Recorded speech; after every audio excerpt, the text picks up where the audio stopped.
এই অন্তর্বর্তীকালীন সরকার ইতিমধ্যে কয়েক মাস অতিবাহিত করার পর আমাদেরকে আবার রাস্তায় এসে আন্দোলনের মাধ্যমে দাবি আদায় করতে হবে, এটা শুধু শিক্ষক সমাজ নয়,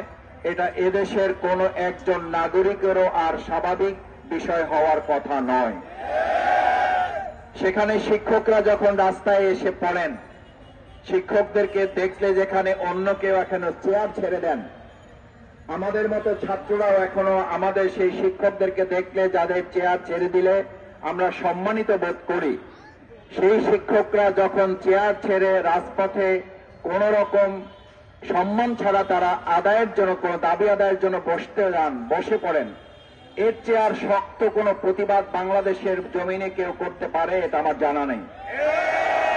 সুতরাং শিক্ষকরা তাদের চেয়ার, তাদের সম্মান ছেড়ে রাজপথে তারা এই বসে পড়েছেন।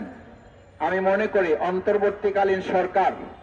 বাংলাদেশের চলমান যদি আরো কয়েক শত আন্দোলনও থাকে, সকল আন্দোলনের মধ্যে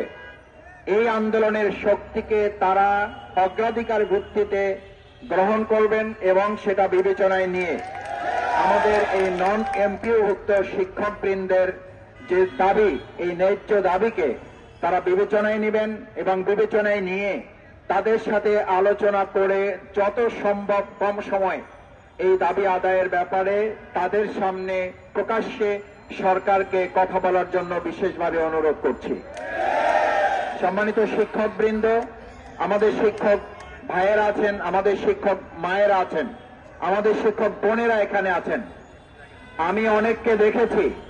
তাদের বাচ্চাকে সাথে করে নিয়ে এখানে তারা এই অবস্থান কর্মসূচিতে অংশগ্রহণ করেছেন।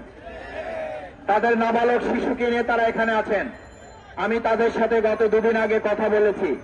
জেনেছি যে তারা এখানে ইফতার করার কোনো ব্যবস্থা নেই, তাদের সাহারি করার কোনো ব্যবস্থা নেই, তাদের তারাবি পড়ার মতো এখানে কোনো সাময়িক কোনো ব্যবস্থাও তারা করতে পারেন নাই।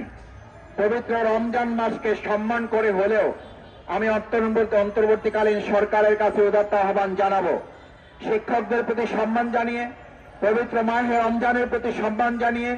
সাহারির প্রতি সম্মান জানিয়ে, ইফতারের প্রতি সম্মান জানিয়ে তারাবি নামাজের জন্য তাদেরকে সুন্দর ব্যবস্থাপনা করে দেওয়ার তাগাদাকে সামনে রেখে যত কম সময় সম্ভব আমাদের এই মায়ের জাতি যারা আমাদের সামনে রাস্তায় বসে আছেন, আমাদের নবজাতকদেরকে কোলে নিয়ে যারা বসে আছেন, আমি সরকারকে দ্ব্যর্থহীন কণ্ঠে এটা অনুরোধ করব যে আমাদের এই মায়েদেরকে, আমাদের এই বোনদেরকে, আমাদের এই নবজাতকদের, আমাদের এই শিক্ষকদেরকে রাস্তায় বসিয়ে রেখে আমাদের কারো অধিকার থাকার কথা নয় আমরা চেয়ারে বসে